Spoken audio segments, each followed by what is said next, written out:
Imagine, tu es en pleine réunion ou à une pause café. Tu viens de partager une idée ou présenter un résultat dont tu es fier. Un collègue, on va l'appeler Marc, un peu compétitif, mais parfois un peu mal luné. Il te coupe la parole et lance avec un petit sourire narquois. Ouais, enfin, c'est pas le projet du siècle, hein. N'importe qui aurait pu le faire avec autant de temps. Et là, la réaction habituelle, ce qu'il ne faut surtout pas faire, se justifier. Mais non, qu'est-ce que tu racontes ?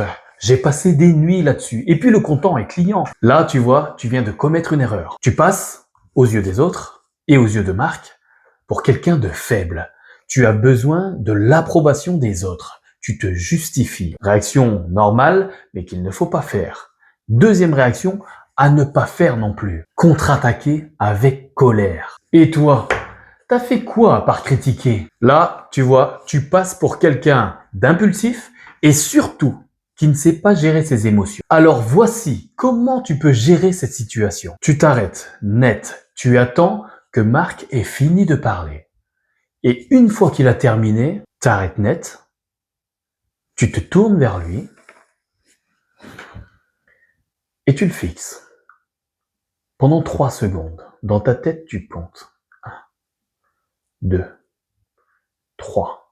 Et je vais te dire, dans 90% des cas, le malaise change de camp. Il va commencer à se tortiller, à regarder son café, ou même à essayer des blagues pour combler le vide qu'il vient de créer. Mais je vais te dire, après ces 3 secondes, tu ne réponds pas à son attaque non plus. Tu te tournes vers le reste du groupe et tu reprends là où tu en étais. Bref, comme je disais, la prochaine étape, c'est... Et tu vois, en faisant cela, tu ne lui donnes pas de carburant pour continuer. Marc, lui, attendait une réaction. Et on peut même dire que le reste du groupe aurait réagi à la tienne. Donc le plus important, c'est de savoir comment réagir ou ne pas réagir. Mais en tout cas, la colère ou la justification ne doivent pas faire partie de ta communication. Et en ne lui donnant rien, pas de réponse, juste un regard neutre, franc, eh bien là, il a perdu. Et son attaque devient insignifiante. Tu as donc réussi à instaurer ton statut avec un silence que seuls les gens confiants en ont le luxe. Et en restant calme ainsi, tu as démontré que son opinion ne t'atteignait pas. Et en fait, il va y avoir un effet miroir.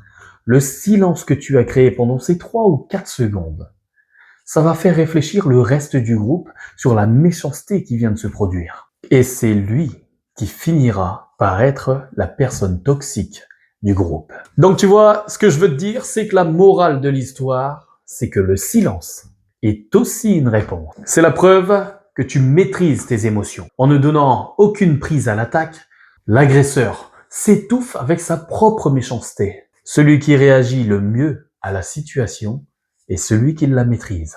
Et toi, tu aurais craqué ? Comment aurais-tu réagi ?